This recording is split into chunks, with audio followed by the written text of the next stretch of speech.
So just blindly I did what Praveen said and it worked out very well. I'm quite happy with that. So he got an award for most number of hours spent in library. This is a really funny award, but And we were all laughing.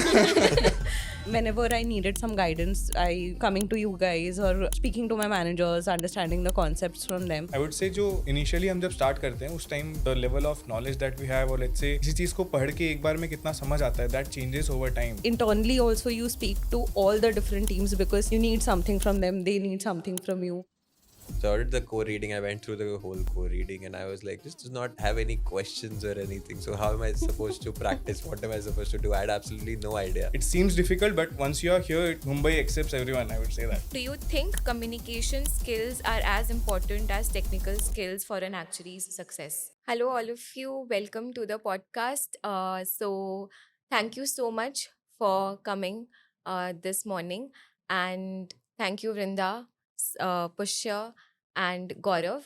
So, today's podcast, we will be talking about each one of yours journey so far in actuarial science, how it is going, all the ups and downs that you have faced so far. Um, you recently qualified, Pushya, so congratulations to you on that. We'll be talking about more on that and the different fields that you guys are working in currently. So let's start. Thank you so much again for coming, and I hope we are going to have a very good session for the next 1 hour. So starting with Vrinda, you can talk about your journey so far, and yeah, Vrinda. Okay. So, I was born in Calcutta and then I shifted to Bombay with my parents. Since then, I did my schooling here, my college here, and everything. With college, there was someone living in my society through who was an actuary, who was appointed actuary, and that's how I heard about the course. I was told if you're good in math and all of that, then you should, start it. And when I started it, honestly, my idea was only to just give one paper, see if I'm finding it interesting. And then I did, so I ended up continuing with it, and now I've cleared 10. So I really enjoy the course. I started working also 4 years back. So since then, I've been working in a core life insurance company. I really enjoy the work also. I think the core company really helps me in my understanding of everything. So yeah, overall, that's it. That's great, Vrinda. What about you, Pushya? Okay, hi everyone. My name is Pusha. I'm from Mumbai, born and brought up right here. Done my schooling here. I've done my college here and everything. I started giving actuarial exams in September 2021. So September 2021 was basically the first attempt for me. I started with CM1, and now in April 2025, I gave my last attempt. So I think that's around 4 years. Yeah, 4 years and 8 diets, and I'm now qualified actually. So I'm quite happy with that. I got my degree in commerce, bachelor's in commerce, and then I used to study for my actual exams along with that. And I also have around 1.5 year of work experience. So first I did an internship at a core non-life general insurance company. And then after that I switched to a big four consultancy. So I've been working as a consulting actuary for around a year now. I'm quite happy with the career choice that I make. It has been a very fulfilling and rewarding journey in every way. So yeah, that's about me. That's great. Okay, so coming to you, Gaurav. So hello everyone. My name is Gaurav. I'm born and brought up in Assam, and then for I did my schooling there, and for my undergrad I went to St Xavier's Kolkata, wherein I met Praveen sir and Shivangi ma'am both. So I started my actuarial journey quite back in 2017, where I did my first paper CT1 from Praveen sir, and that's where it all started. I have a undergrad in economics, and then after that I went for a master's in economics from Delhi School of Economics. I have cleared 7 papers till now, and currently I'm working as a model validation quantitative analyst in one of the um, banks in Switzerland. My role is a bit different from the general work that actuaries do, the traditional work as we say. I mostly validate models that we have in the bank. My area of models is asset management. Yeah, that's about me. Great. So, all the three of you are coming from completely different backgrounds. So, we are sitting in Mumbai, we are having this podcast, which is the finance capital of India, and we're talking about one of the, I would say, best course, you all Mm. can say, one of the best course, which one can choose in finance domain. So, individually, I'll be talking about like all of you I know personally very nicely. I've been in touch with you guys since a very long time. So, Vrinda, Mm. let's talk about you Mm. because I've seen you studying in Calcutta. You were there for like, I think, Yeah. 15-20 days. Yeah, yeah. So, you failed in CM1, right? Yeah. And then you got All India Rank 1 in CM1. So, what was that transition? How was it for you? How was CM1 as a Mm. paper? Because it is actually challenging. Paper B, Mm. earlier back then, CT1, CT5, when we Mm. used to study, and now CM1, it's actually Right. challenging. So, tell me about your preparation Mm. strategies, how it all went, Mm. and yes. Okay, so like when I failed the paper was when paper A and paper B came, I think the Yeah. first term. So I was very I think underprepared, especially for paper B. I had no, I didn't have the material with me actually. So that was like one of the reasons I ended up failing. And it was the first paper I failed. So of course, like it feels bad and you don't want that in the beginning of your career and everything. So after that, then I think I just heard about actuators and I came to you guys and I spoke to Praveen Bhaiya. And when I got the material, like you guys sent me the material, I was actually shocked because I saw almost like 100 videos. I saw like each video 2.5 hours, like plenty of content for both paper A, paper B. Now, because I live in Bombay and like traveling is very hectic here, it was very easy for me to just see those recorded lectures at my own time. So I could choose to see one lecture a day, three lectures a day. It was fully like what I wanted to do. um I completely followed the classes. Like I think I was just doing whatever. Like I used to just come home from college and just listen to those lectures, do the sums. I So the combination of recorded classes, live classes, and even the Telegram group for that matter, I think there were almost 100 people giving CM1 in that group. So because I wasn't like in a physical class with students, I used to just post my doubts there. Someone would answer, someone else would post their doubts, and I would answer. So it was very like I think I got very great guidance, which was very like it was the most crucial thing for me to like even clear it. Honestly, the second time when I started studying it, I don't think anyone, even you know this, but so I thought ki like एक बार fail हो गया तो ठीक है. Now that I'm studying it for the second time, let me not just pass and let me get good marks. So I wrote Air One and I stuck it on my softboard. And then while studying, I felt very pressurized by that also. So I put it in the dustbin also. So I was not expecting it. But Praveen Bhaiya only called me and gave me my result at like 12 in the night. He told me that I actually got the rank.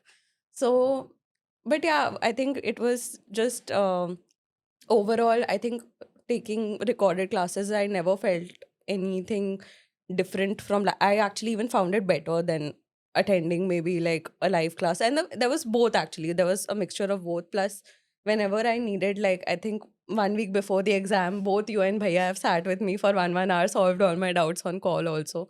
So even though like I was not physically in Calcutta, I found it very easy to take your classes. So yeah, that was just very good. Vrinda, do you think because when the exams went from like Hmm. simple to it went to paper B and Hmm. all, Hmm. so mock exams, appearing Hmm. for mock Hmm. exams in proper exam simulated environment, Yeah. is it important? It is important because it like makes you, it just gives you a practice for, I think, sitting for those 3.5 hours and focusing and writing.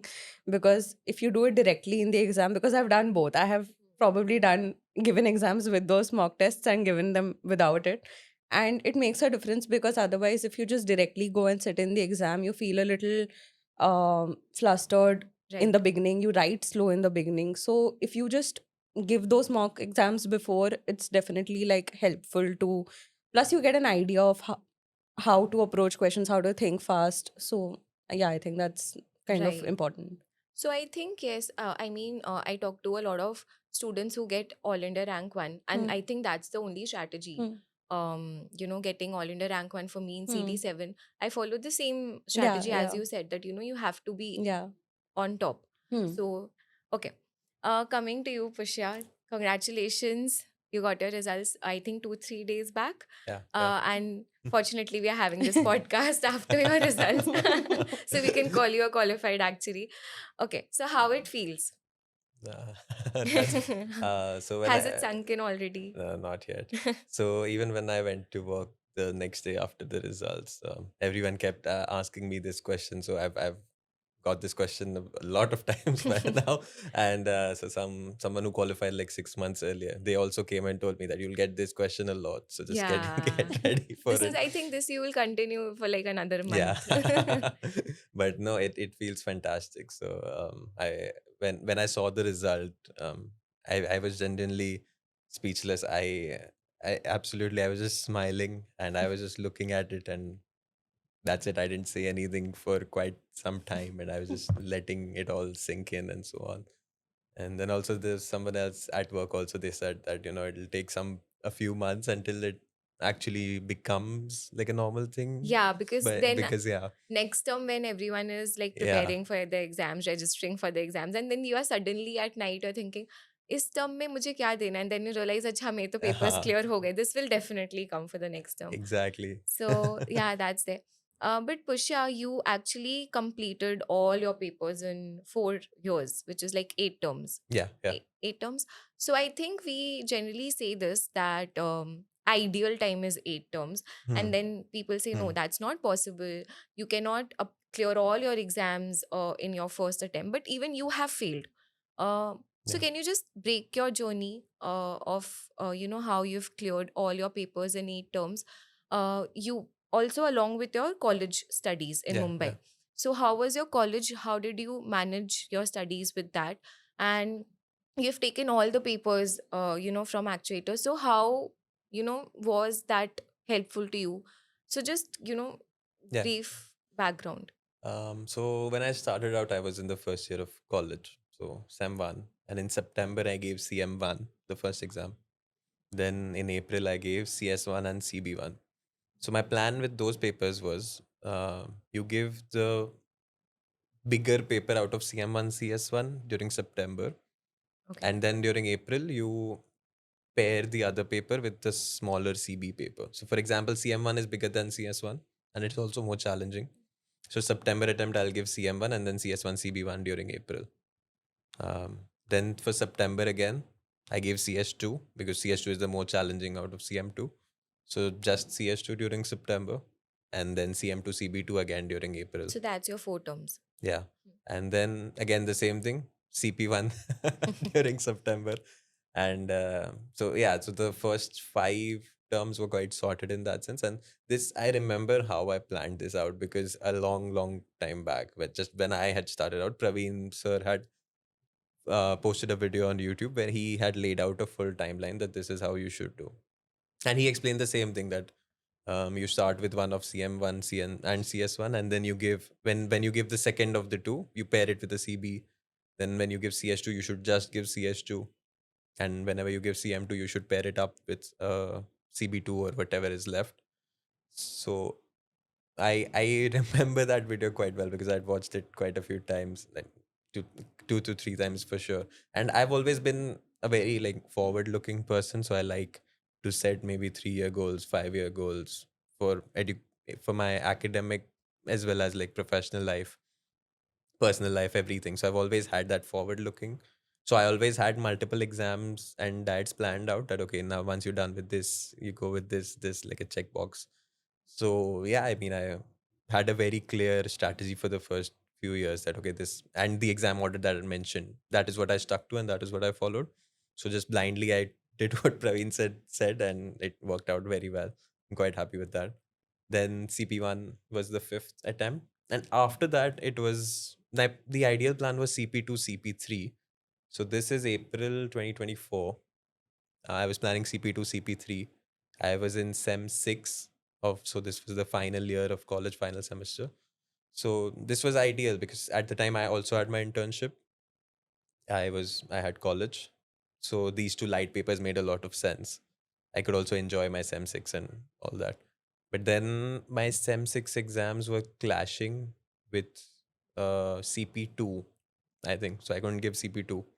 And I didn't want to waste my attempt by just giving CP3. So I was like, okay. And I always knew I wanted to specialize in non life general insurance. So I thought, okay, let's give it a shot with SP7. So I started studying for SP7 in January 2024, and April 2024 was the exam. I put a lot of time focusing on SP7. I took CP3 lightly, and I failed both the exams. But I was like, okay, that's fine. It just these things happen.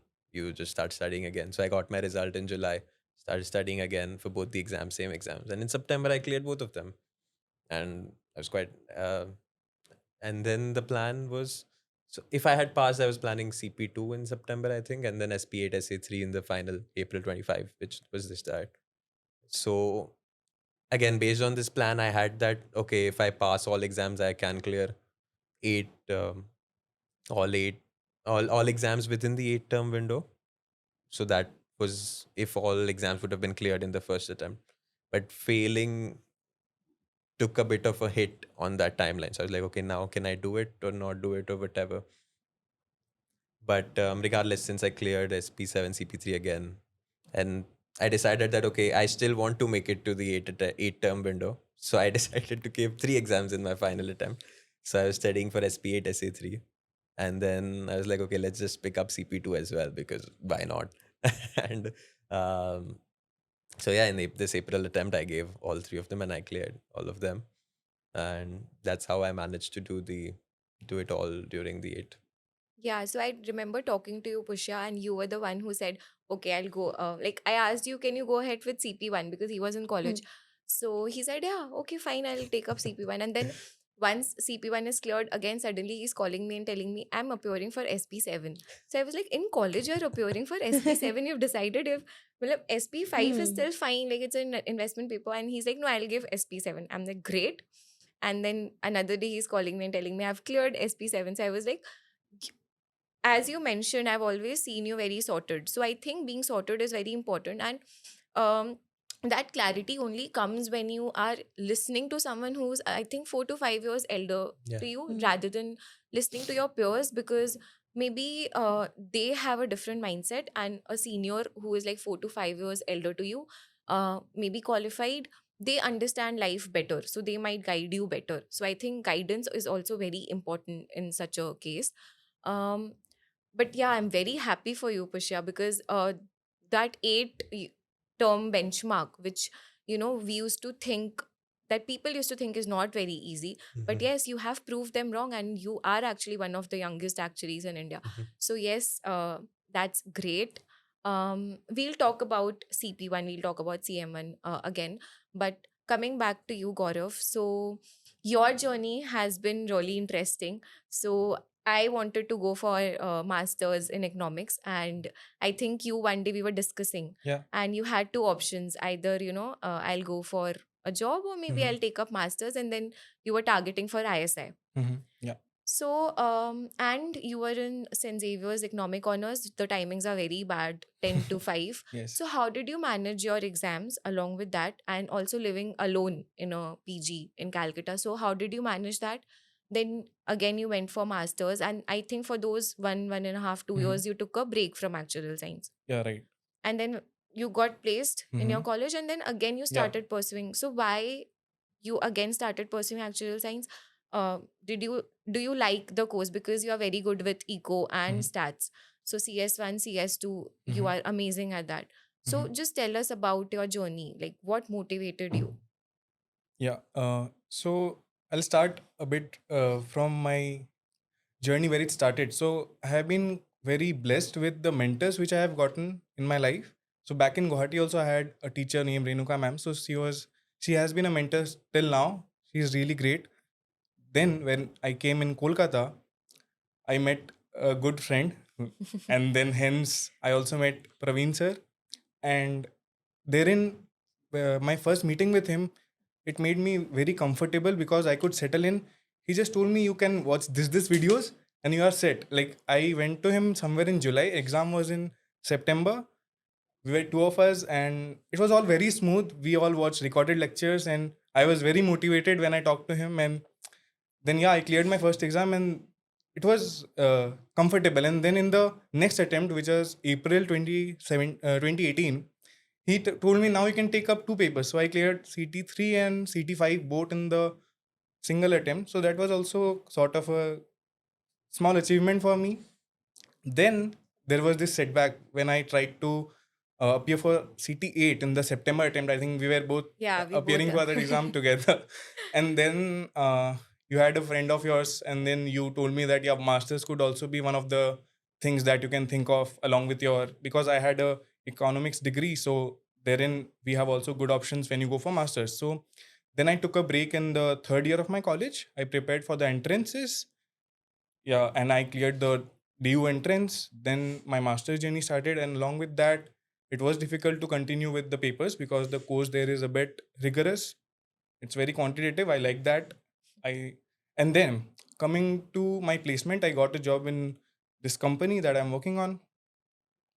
It was a different role, but because I mentioned that I was involved with these asset management models, wherein the models they have a bit of quantitative finance and stuff, that's when I realized, okay, so I have some time. I should maybe go back to what I had started because I had this thing like I should continue You that maybe. always Yeah. wanted to Yeah. qualify, yeah. Yes. That you So that always was have. there inside me. There was a hiccup, but still when I landed up a job, now the risk is a bit lesser because earlier I was also trying to hedge that risk that because I was coming from Guwahati, let's say, the market was not, let's say, everyone who is starting in, like, you can't get a job as a fresher. It was not very easy.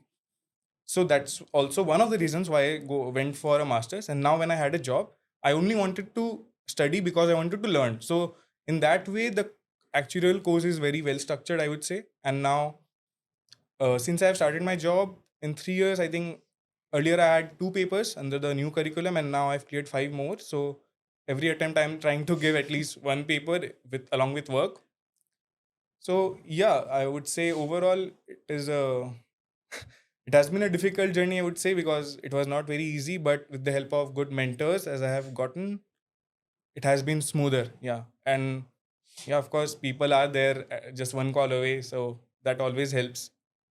Yeah, and right now I'm still studying, so I look forward to qualify in the near future.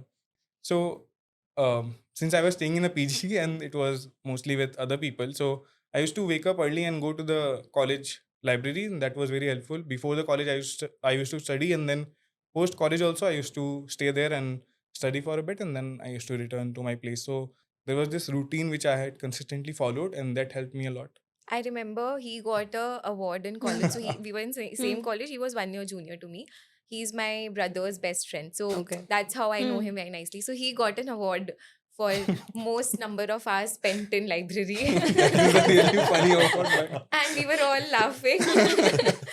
So yeah, I mean it's great because obviously you in PG you need some Yeah, space, yeah. personal space to study. So you don't get that. Um, जब आप गुवाहाटी से आते हो from a Mhm. Small town जहाँ पे you don't have lot of job opportunities and Hmm. Actual science तो कोई जानते ही Hmm. नहीं है Mhm. And Vinda comes from Calcutta Hmm. तो how was it to work in Mumbai because when you come as a fresher to Mumbai, you have this feeling that whatever salary you get will be gone just like that in all the expenses. But over some time, like I think 1 year, 2 years, everything falls in place. So, एक guidance दे दो quickly to Mhm. all the freshers, who are looking for jobs Mhm. and they have to change cities. तो उनको कैसे manage करना चाहिए? Yeah, it's on the outset it feels that it's difficult कि Hmm. यहाँ पे आके you have to manage your finances, and initially I don't think they pay very well, but Hmm. I think if you like cross that initial phase of maybe 6 months and you work quite hard, मान लो आप internship से start करते हो and then you land up a full time job, so if you manage your finances well and you work well, you start getting paid better and better, and finances managed to I think it has to be done at every level. Even if you're earning, let's say, 30 lakhs an annum per annum, then also you'll have to manage your finances in a city like Mumbai. You cannot just be spending Hmm. all your money in that sense. So it's not very difficult, I would say. It seems difficult, but once you are here, Mumbai accepts everyone, I would say that. So that's how I felt coming here in Mumbai. So that would be a Okay. short answer. That's great. I think very nicely he said Hmm. Mumbai accepts everyone. So, Vrinda, what about you? From Calcutta, when you came Yeah. to Mumbai, you started your college here, like I you, did my schooling here, so schooling yeah. and then college. So, still a little bit of transition, and you go back home to Calcutta. Yeah. You see the culture is little bit different. So, Hmm. in Mumbai, what do you, like? Quickly, just tell me, is it different over here? Studying over here, is it different? What is different over here? The energy or what is different? I mean, so I have been in Bombay since I was 6. So like Okay, from so the for you, from so second it's grade like you are a almost. Mumbaikar only. Yeah, I don't think my family will like hearing this, but I've been essentially raised in Bombay only. Yeah. I've been around people from here, and so actually the fact that I was already staying in Bombay, I probably didn't have to face that transition of coming Mm-hmm. as a fresher. I was already here, so I was very well settled in. So yeah, I didn't really like it was very smooth for me that way. But just to add to what he was saying, because I work with interns and I like help in hiring them and everything, and they come from very different cities. Initially, yeah, you need to like maybe even spend your own money probably to come and work in Bombay. But if if especially you're coming as an intern, but okay, you be at it for few months and with good performance and everything, then I think the trajectory is very like exponential and actual. So your start cannot feel very exciting, but you should wait it out and it'll get better. So yeah. Yeah. So, Pushya, one question to you. So, you went through a rigorous, placement interviews and everything for the MNC you're working with. Can you just give a guidance to all the students in their third years how they can prepare for the interviews? What should be their target? Being in third year, what should be their target, which companies should they aim for, and how they prepare for those, because we have also recently started, we actually provided the placement assistance in terms of interview questions, taking personal interviews, mock interviews. We used to do that, but now we've also started helping students with CV building. We are conducting a lot of workshops on weekends because we understand that even you have cleared 5 to 6 papers, there is still a gap in terms of basic software skills that students don't know. They should know, they should understand basic software skills, CV building, how to talk in interviews, communication skills. That is what we are working a lot with students recently. So you can just add few points how they can improve on these things. Yeah, so like you said, having papers definitely helps. And then along with that, soft skills are also quite important because then that will help you differentiate yourself between from the other candidates. So that's all quite helpful for sure. Um, I think a lot of companies have a very different and ways in which they go about with the interviews. So, for example, at the core insurance internship. So for the interview I gave for that, that was quite that was just one interview, lasted for about an hour or so, and that was quite technical. So they asked me quite challenging questions, which so a lot of them, of course, I was able to answer, but there were a few which I really couldn't answer. And I think a lot of one thing to note was that sometimes if you don't know something, it's good to just admit it that okay, maybe I'm Right. not sure about this. So I want to go into the details of that question because back then I didn't understand it, but now I've been working, I understand it quite well. But then that'll be too technical, so maybe not. But usually I think interviewers are quite kind. So even though I did not know the answer, there was no judgment there. They were the she explained it to me very nicely that okay, this is why this is we do this and this is how this works. So the best that you can like don't try not to be scared, try not to be nervous. Um, and the other thing, and the other interview which I gave, which was for the consultancy, that was completely different. That was not technical at all. And that was mostly just about my personal life and in terms of like people skills. So, for example, one of the questions that I was asked was, what did you go through during your college that you think was like a challenging experience or that defined you, or something like that? So that was the very first question that he asked me. Mhm. So, and so it's a very different thing. So in consulting, what they're looking for is what you are like as a person, what are your values, and those things are always very important with consulting, because it's a people business. Eventually you will be interacting with clients, you have a client facing role, so they want to make sure that the person we have is suited for that kind of things. And it's not that technical skills are not important, but what consultancies usually think is that technical skills is something that you will pick up and you will develop, and especially if you have papers, then you are surely technically strong. So that's not what they look for. They look for the other things, which is the soft skills, your communication skills. How do you present yourself? How confident are you? um, can you answer questions in a bold and straightforward manner, or do you get nervous and fluster around? And so those are the things that they usually look for.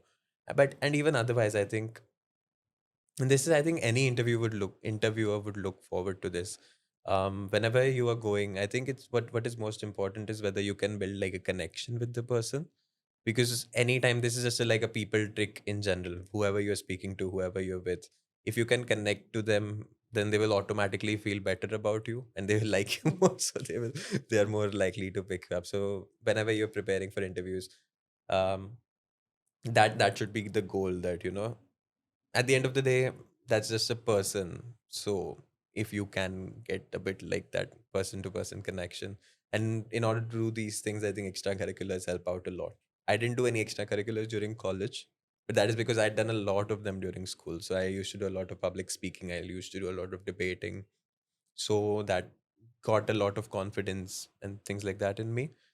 So yeah, I mean, doing these extracurriculars can really, really make a difference, because they develop those soft skills that are needed. And like I said, for the industry, I only had one round, and also it was an internship, so that's the difference. But for the job at the consulting firm, I had like multiple rounds of interviews, and so yeah, that is how what I meant when I said that each company has a different setup. But yeah, I think these basic principles remain the same, that you should have strong soft skills, you should be able to present yourself well, you should be able to communicate your ideas Right. clearly. And Okay. So let's talk about one thing in Mumbai. Generally, after class 10, you start with your college. That's Yeah, so you can junior choose to be college. either in junior college or in school. So Okay. I continued in school. Okay. Yeah. But I have some students in Mumbai who start their actual science journey in their junior college, which is Right. after class 10. Right. And how is it helpful? Like, do you guys agree whether students should start with actual science after their class 10 or not? What is your take in this? Personally, maybe not, I think, because I did my 11th, 12th from a school. It was a full-time thing, giving boards, everything. Then I picked it up, and I think I don't feel like I would personally choose to fast track that timeline even more. With college, it was the best time to give the papers. Even like I think that's the most your 3 golden years to clear as many papers as you can, because with work, of course, it becomes relatively more difficult. So when you're in college, you feel like maybe this is difficult, but when you start working, you realize, okay, maybe that Right. was, so that's how I realized ki, yeah, okay, maybe I should have done a little more that time. But yeah, I personally feel like post 12th is okay. Okay. Yeah. What about you, Gaurav? What do you feel? Yeah, I have a different opinion Oh. here. Uh, but it depends on whether you are from a science stream or a commerce stream in 12, Hmm. let's say, or maybe an art stream. So I was from commerce, and I just feel I had a bit more time during those days because mathematics was the most difficult thing that I was doing at that time. Apart from that, I was so in Guwahati also they have this junior college concept. So I was also in a college. Maybe that's why I had more time. Maybe Hmm. if you are in a school, then you won't get as much. Hmm. But subject wise, I think you get a bit of more time if you are in commerce, and they are also in some way related what we later study in actuarial science also.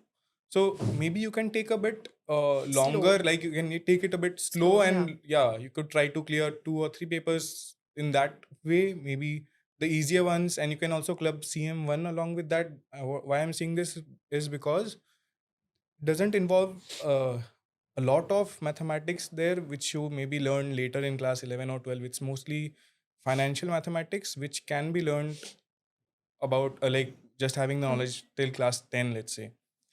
So yeah, CM1 could be the thing. That's why I say so. You have a bit more time there, so you can utilize that, because if I you see, right.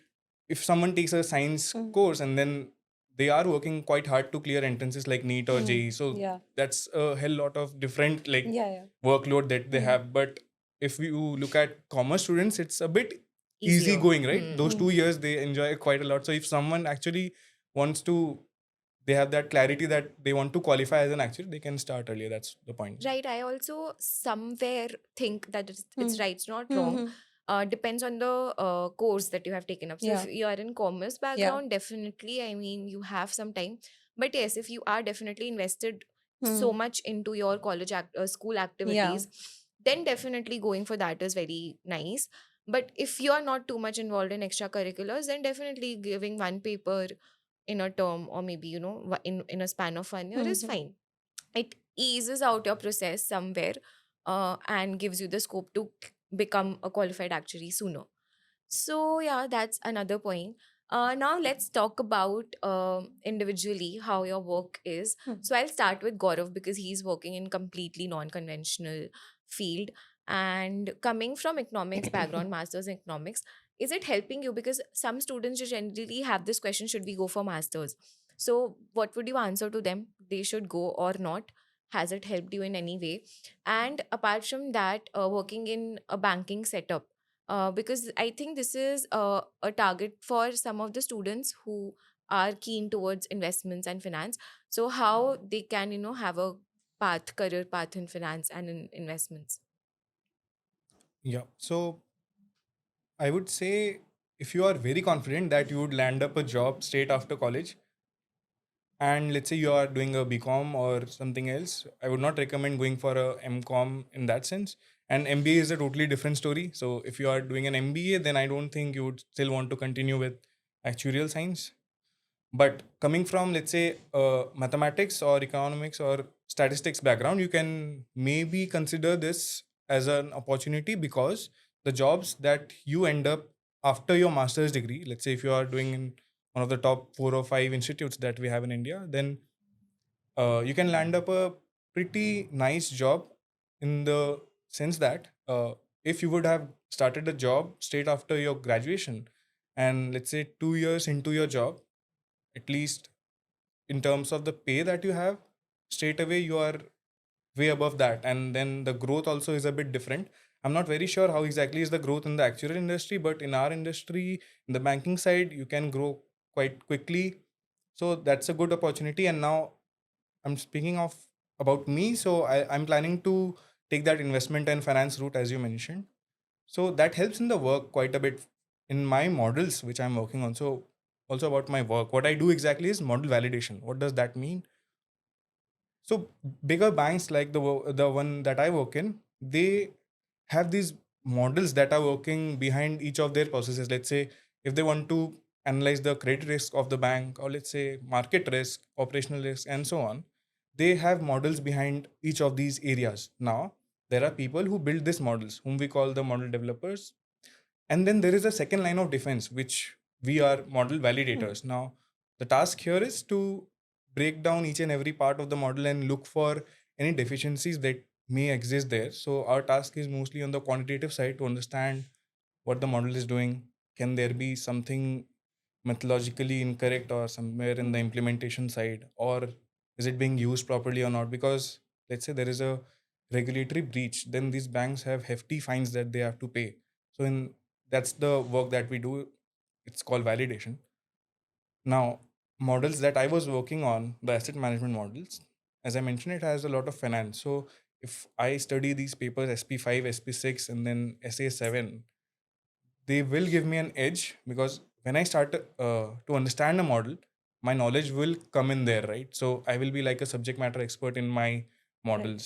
So that helps quite a lot, because the senior management, if they know that you are knowledgeable enough in these areas, you can also get some other opportunities within the organization, and you can somehow then move towards actuarial industry also later on, Mm. maybe on a, I'm not very sure how that happens, but maybe more on the management side later on. Hmm. Not very clear about how that happens, but I'm hopeful about that.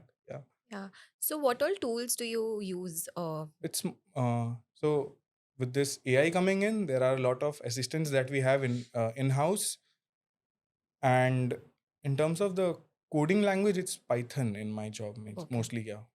Python, and some teams also use R. Okay. So we have to do a lot of analysis, which they like the industry always pushes towards automation. So it's not like you will be allowed to use Excel.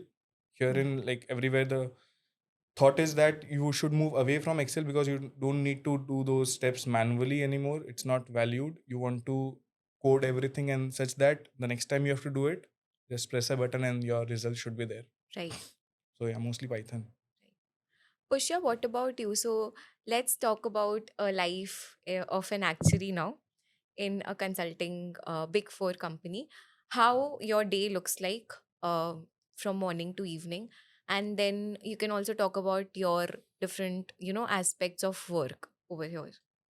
Um, so I think at the main difference between a consultancy and I think the something else like an industry or something is that the variety of projects that you get. Mm. So for if you're in industry, maybe you are just looking at one thing and you get to look at that one thing in a lot of depth and you keep doing that same thing over and over again for at least for maybe 6 months to a year. I mean, maybe you can switch and you can raise it to your manager that you want to do something else. So I don't know much about how it works, but for the most part you're doing something that is very similar and then you're getting depth in it. At a consultancy you can be doing multiple things at a time, so you have various different types of projects. So I work in non-life general insurance, and so some of the projects are related to risk and capital, which is like capital modeling. Some of the projects are related to reserving. So in some, these are all general insurance things. But so even within reserving, there is reserve review, for example, where for example, there is an insurance company, and we as the consultants will be looking at their reserves and we're Mm. validating whether they're adequate or not. And then there are also some projects where we are doing the reserving ourselves for the company. So within reserving as well, there's a lot of variety. Then there are audits, there are SAOs, um, and then within my firm also there are like different markets. There is life, there is non-life, there is banking and pensions, all of those. And sometimes some people can work across those markets as well. So yeah, I think the most important and thing is variety. The other thing is that it's very fast paced. So all projects, they have fixed timelines, they have fixed deadlines. They're not and you usually are expected to complete the work in whatever time has been allotted. And if you don't, so every project has a budget as well, right? So you need to make sure that the work is done within that time frame, because if the time that you take is more than the budget, it exceeds the budget and so on. So there's that commerciality aspect to it compared to industry, where industry, you can take as much time as you want. I mean, not as much, but you Mm. can, it's definitely not as strict as it would be in a consultancy. So I think average day so is mostly just so I work mainly in reserving. So um, if I'll go to explain, it'll be a bit more technical. But so a lot of times, if I'm working on say two projects, then it'll be like first half goes to one project, second half goes to the other project. There are a lot of calls. So I've also worked with UK. So there are calls. Usually the afternoon onwards is time for calls because that's when UK logs in. There's like a clear before UK logs in, after login split in the days. Um, and yeah, client calls, presenting results to the seniors, presenting results to the clients. All those activities are also there. But yeah, I mean, all in all, I enjoy it quite a lot. And I think the having that fast paced nature, it really makes you like a really good worker because you learn how to do a lot of things in a very short amount of time. You also learn a lot of cool tips and tricks because again you need to get things done fast, so efficiency is a lot better. There are also a lot of inbuilt tools that we have that the firm has developed, and I mean all of the rest of the team has developed, and there's always some time that is allotted to these types of things because so that it just helps in getting work done better and faster. So yeah, I think all in all Great. it's So quite interesting. Yeah. yeah, we can have another session on how the day looks like. So, coming to you, Vinda, you Hmm. work in a core Yeah. company, which is, I think, the best place to Hmm. explore, learn. Hmm. Since you are from, I think do you like subject CM1?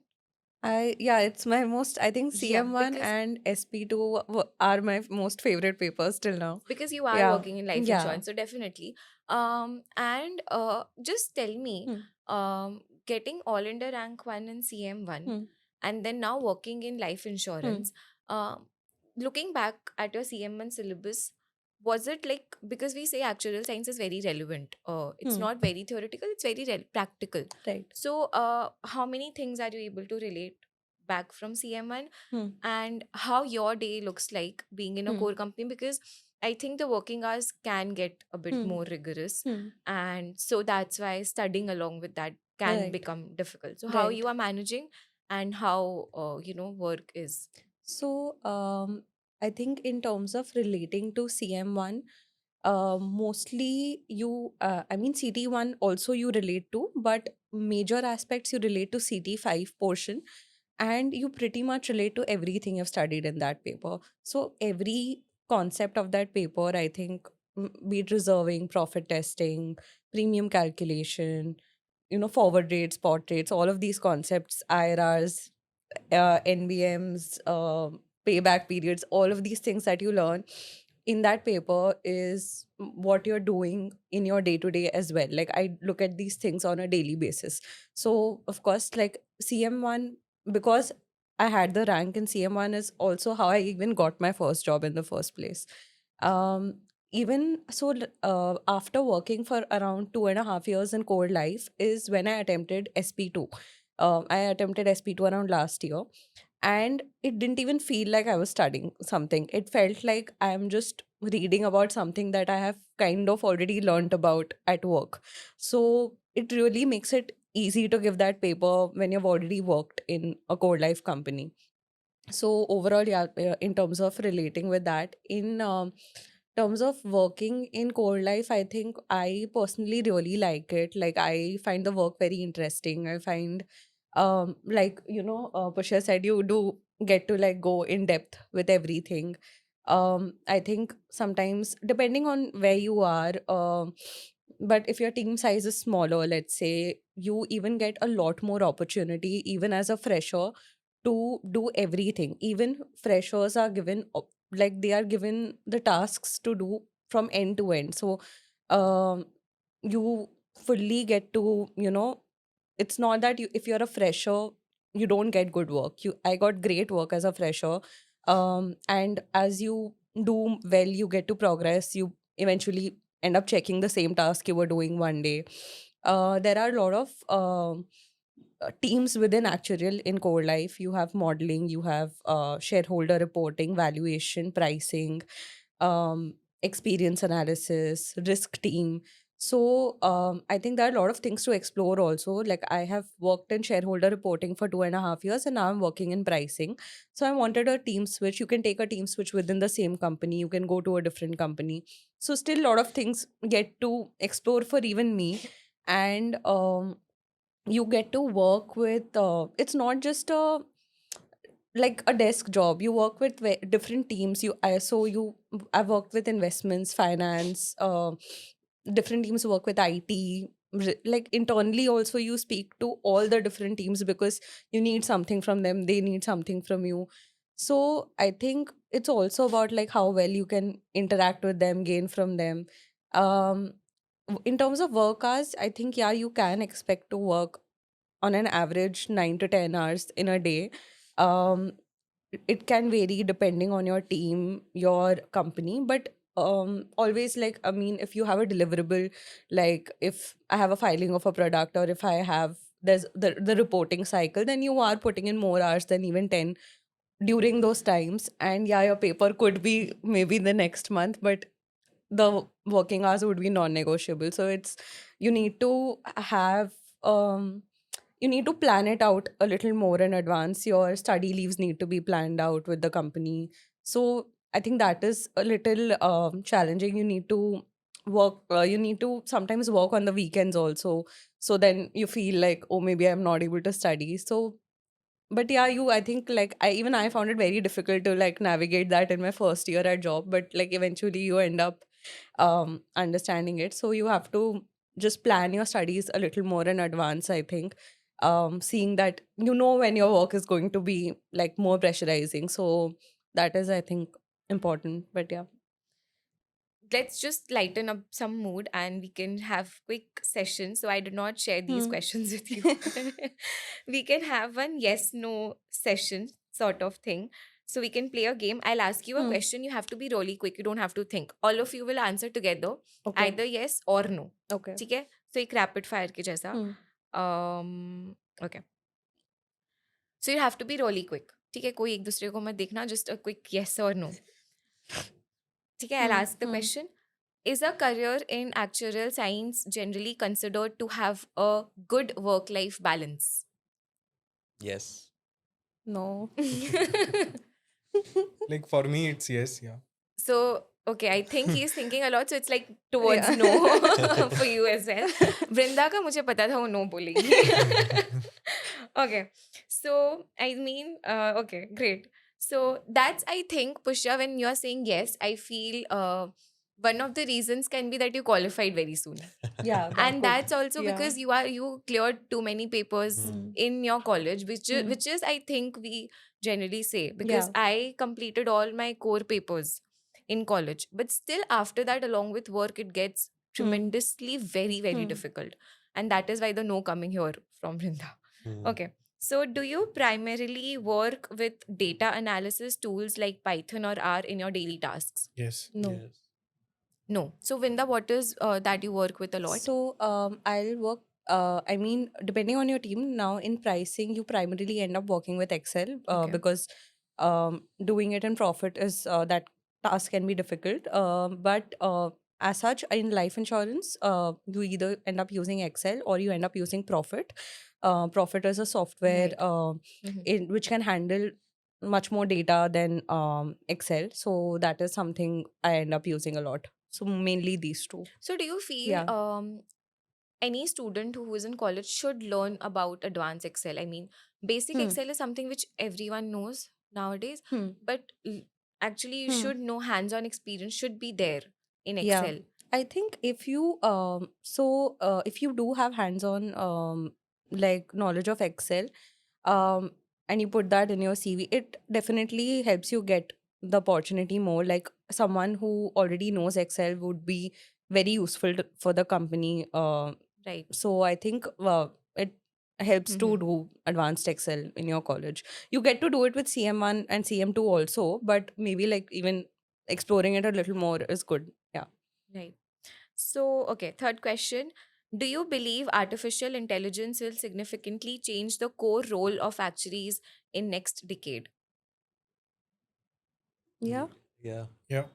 So, will it be in a positive way or a negative way? I think it can be used as a tool um, and help only, but maybe it can make the processes faster. You can, like, it's something that can help you. And also, I think we need to, like, probably be more acquainted with it. Like, right now, maybe I'm not as much, but something I would want to do. What about you, Pusha? What do you feel? Yeah, I think it should surely be positive because a lot of data work and data processes should hopefully be um, fastened Automated, up yeah. and automated and using artificial intelligence. So I think it's that. Um, what you do mainly, like at the end of the day, as an actuary, oftentimes involves a lot of judgment, Hmm. and actuarial judgment is Yeah. something that can never really be say, outsourced or given to an AI, so it's that will always be there. But the things we do before getting to that judgment, which is oftentimes a lot of data work, can significantly Yeah. be So as automated. Gaurav also mentioned that they are trying to, automate a lot of things rather than doing it manually. But do you guys think that AI will, take up a lot of actuarial jobs? Is that possible? I don't think so. I think, like Pusha said, it can help you to get up to the judgment part more quickly, I think. So maybe that is what at least I'm expecting right now. But yeah. What about you, Gaurav? Yeah, similar opinion. So I don't think they can do that human intelligence thing that exists. So Hmm. it will, of course, eliminate jobs which involve like all these manual stuff doing again and again, like Hmm. the Hmm. repetitive jobs. Then again, using the AI is also an art. So giving Hmm. prompts and all, so you have Hmm. to be on top of it. Everything that's coming in AI, you have to keep on learning. Hmm. And if you are a master in that, then again, you are the most relevant person. In Yes, so yes, definitely learn using Hmm. AI is also an art. You should definitely upgrade. One should definitely upgrade themselves, learn about AI and how they can integrate these tools Hmm. that we're using with AI. So that I think that's one thing that we can explore. So next question, is it common for actuaries to switch between different practice areas like life, non-life during their career? Is it practical? I mean, I think I don't have a yes no. I think people can do it, but I personally have not met a lot of people who have done it. Like, So no, no, Yeah. no, no, practically No, no. no. no, I mean people do it, but Yeah, it's not that common. yeah. Okay, it's not common and but it's not practical also. I think if you want to do it, you can, because as such, like, conceptually, I mean, at least the core concepts I know are similar, but I know ki general will use a lot more statistical concepts than Hmm. use in life. So yeah, you would have to brush up on that and everything. But it's not. I don't think it's impossible, because if you're in actuarial, it's can be easy to like you can take up a general role or general to life or something. It's just that you need some time to set yourself up. I have seen people coming from non-core into core, and they might find it a little difficult in the beginning, but they adapt and they end up doing well. So So Gaurav, like you are in banking Mhm. and investment, do you plan to shift to life or non-life anywhere in your future? So yeah, maybe. Uh, I would say yes. I would want to try that area as well, but more on the investment side, maybe in any of these life Hmm. or non-life companies, or maybe some consultancy firm on the So investment again, actuary side. Yeah, right. So hmm. again, Hmm. practically, it's not yeah, very nice because once you're settled in 3 to 4 years and the level of Yeah. earning, so once you switch to an entirely new domain, the level of earning also starts, Hmm. from Hmm. a Yeah. little bit Yeah. scratch. So Hmm. that's also there. Okay. So next question: do you think communication skills are as important as technical skills for an actuary's success? Yeah. absolutely. Yeah. Yeah.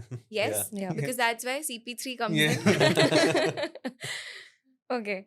So, do you enjoy working with complex mathematical models more than direct client interaction? Yes. You Yes. do? Yeah. You do? Yeah. Great. I mean, because it's not only Hmm. about client interaction. To Yeah. be Yeah. very honest, Hmm. let's not, because people are like nowadays client facing roles Hmm. and, Hmm. front Hmm. desk jobs and all those things. But what we do is also very interesting. And Hmm. we do interact, as you mentioned, with different teams. Yeah. So that's another way of learning. So, okay, great. Next, have you ever broken down completely and given up on this career path? Yeah. I So think I can so. relate this with Vrinda a lot, I think. Yeah, I And think I've failed enough times. So yeah, but like it's always there. Ki let's finish what I've started. right. So doing it, but I think you definitely have these moments, because I think eventually your friends stop studying and you're still studying, and they're always asking you ki how, okay, ab kitne papers bache hai tumhare? So yeah. I mean, when I failed CP1 for Hmm. like 2 times and then I cleared in a third term. So when I failed it for the first time, that was my first failure. And I was like, okay, done. Now I don't want to continue with this course. But then, yes, even I appeared for 3 papers Hmm. together, was able to clear it. So I feel that motivation is very important. You cry for like 2, 3 days, but then you have to be back. And if once you are back, I think you are Yeah. back stronger. Yeah. So, Gaurav, yours also, I think you took a Yeah. break for 2 years and then again coming back. वो एक feel तो होता ही ना कि आप scratch से start करो, है ना? जब Of वापस course. से फर्स्ट पेपर पढ़ा होगा Hmm. After 2 years, how was the feeling? Yeah, like दिक्कत तो हो रही थी, मतलब I was not very easy to get to that pace of studying, मतलब फिर वही सॉल्व करना क्वेश्चंस वगैरह पेन एंड हाँ, पेपर लेके, तो it was difficult, but it was easier also because now I would say जो इनिशियली हम जब स्टार्ट करते हैं उस time the level of knowledge that we have, और लेट्स से किसी चीज़ को पढ़ के एक बार में कितना समझ आता है, that changes over time, like 5 years down the line when I had completed my masters, then whenever I used to read things, it was like coming to me a bit easier. And when you start working also, you interact with a lot of people, you read a lot of stuff, you're seeing the actual work also, so then easy hota hai cheez, it gets easier, I would say. Right. So Yeah. एक question मेरे को आप लोग तीनों से पूछना है.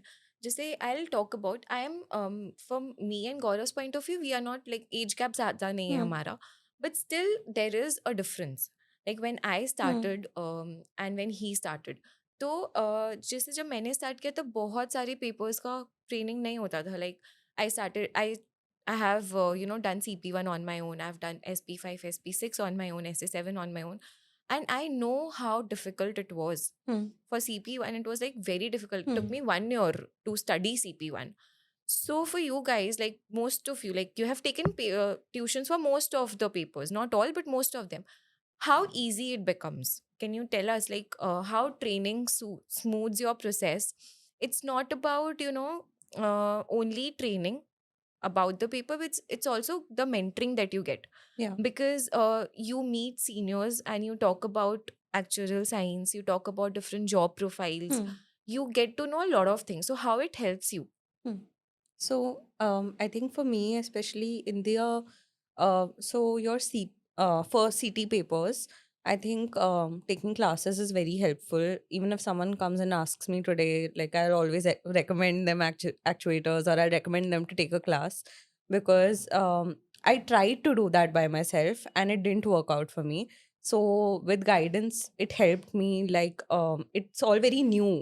Like the concepts are very new, and you don't have a lot of people, like it's a niche field. I feel you don't really know a lot of people doing it, so guidance really helps in the beginning. So the first 6 7 papers, I think you should absolutely like go for classes, and it helps out. In the later half of the papers, personally for me, I was finding it just difficult to manage it with work. That was the only thing, to attend a class and then again studied by myself. So I ended up doing self study, and that worked for me also. And I used to, whenever I needed some guidance, I would end up going to coming to you guys, or speaking to my managers, understanding the concepts from them. So I did a mix of both, but initially, yeah, I think guidance really helps a lot. What do you think, Pushya? Yeah, I think same thing. I remember when I had started out, I was thinking that maybe I wouldn't go for classes and then I'll figure it out on my own. And then I had ordered, I think, the CM1 core reading from the IFOA website. I didn't know what to order. I thought, okay, this looks like it. Then I ordered the core reading. It was, I think, this thin little book. Because the core reading is different from the CMP. Right. And you're supposed to order the CMP from the Acted website. I didn't even know what Acted was at the time.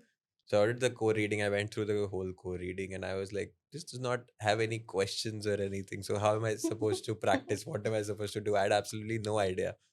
And then, so I told my parents that, okay, I can figure it out on my own, like maybe, but then it's like, I can't guarantee that I'll pass.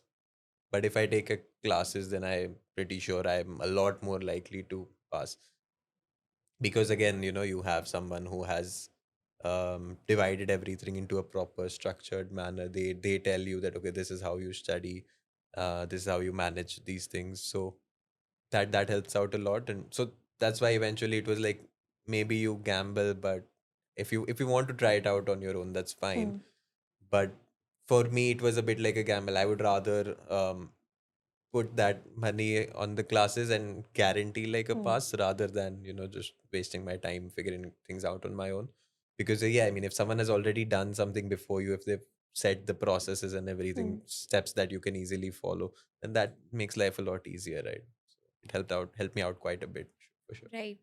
I feel the same. I mean, it's very important, Hmm. Time is, I think, very Yeah, important in the exactly. long run when you see Hmm. compared to anything else. Okay. So next question. Do you feel all the pain, stress, and hard work, giving up your social life is worth it at the end? Yeah. Yes, Yeah, Usha? yeah, yeah. Yes. So it is, definitely it is. Just saying no for Saturday nights and Mm. studying late night. It's definitely worth it at the end. And when you qualify, and when you listen people saying, "Okay, you qualified, congratulations," I think that's a very big achievement. But then even after that, Hmm. it's like my personal opinion. You need to grow. You need to learn. You cannot stop learning in this field. You always have to upskill yourselves at every Hmm. point of time, because people around you are upskilling all the time, so even you have to be at Hmm. that par. So thank you so much, all the three of you, for joining in. And I feel, sitting here in Mumbai having this podcast, I was just coming and I was talking to Praveen sir, and we were discussing how very bright and very energetic this city feels. Everyone is very hardworking. Like, I'm talking about everyone. It's not Yeah. only about people who are going for 9 to 5 Yeah. jobs. It's everyone who is working Yeah. very hard, and they are not cribbing about it. Hmm. They are studying very hard. Students are studying very hard, and everyone is working, and so it feels very good, right? So I feel it's a very good atmosphere here to study, and being in the finance capital Hmm. of the country, it's definitely very advantageous that you have a lot of job opportunities Hmm. here itself. So anyone who is in Mumbai and going after this particular course is definitely at a very good advantage, because he or she may not have to shift like what Mhm. most of us do. So they don't have to do that. That's a very good part on them. And at the same time, definitely Mumbai accepts everyone. So I feel yes, it does. So thank you so much. Do you want to add any closing points, you guys? Quickly, how it feels again, Pushya. I mean, you can just have a very good, nice one liner answer. Yeah, I mean, it's definitely like I said, I think during my introduction itself, it's definitely a very rewarding experience. For the whole thing, all those years of consistent, regular, hard work, and also something. So at the qualification party, the director made a speech, and something he said was something that I had heard a long time from a psychologist. So he has a YouTube. So anytime you do something that is maybe difficult or a career pathway or whatever, it's not just about the results that you get. It is also about the person that you become. So for example, if you're an athlete and you're training for the Olympics, it's not just about the gold medal that you win. It's also about the skills that you develop while training for it, like waking up at 5 a.m. and going for a run even though it's raining or cold and or whatever. So those are the skills that the athlete would develop. And similarly, even if you are someone who is working to be a qualified actuary, the skills that you develop, Hmm. showing up consistently every April, September, April, September. Whether you pass, whether you fail, you still have to study because there are so many exams. Yeah. And the discipline that you develop, the ability to say no to short-term gratification, like going out versus long-term gratification of passing the exams. All those skills, all those things that you develop from the course itself, those are also equally important and equally rewarding, because then these are skills that you've developed that you can use in all aspects of your life. You can use them with your work, you can use them in your personal life. These will always be with you. So I think that is also something that I am very happy that yes, I've qualified and that's fantastic, but it's also all those other things that I've picked up on my journey. Right. So when I see all of your, like, three of your lives, and I feel so happy. I don't know why, but I feel very happy talking to you all, because Pushya, you had that clear mindset. And whenever I used to talk to you, it's always very clear. Like I see a boy with very much clarity and the timelines and whatever you have achieved is actually when you know, maybe it's not sinking in right now, but after 5 years, you will realize that yes, you have done something which is different. Because qualifying at the age of 21 and a half or 22 is something which is very amazing. So and having that clear, you know, goal in your mind is very important.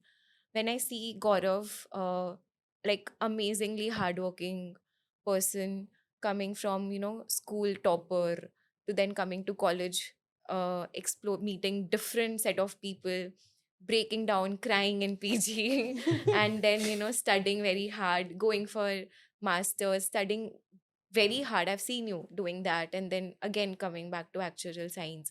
I feel very proud, very, very proud. And then Vrinda, definitely, I've seen her struggling with work because, as she mentioned, it's completely non-negotiable, the working hours.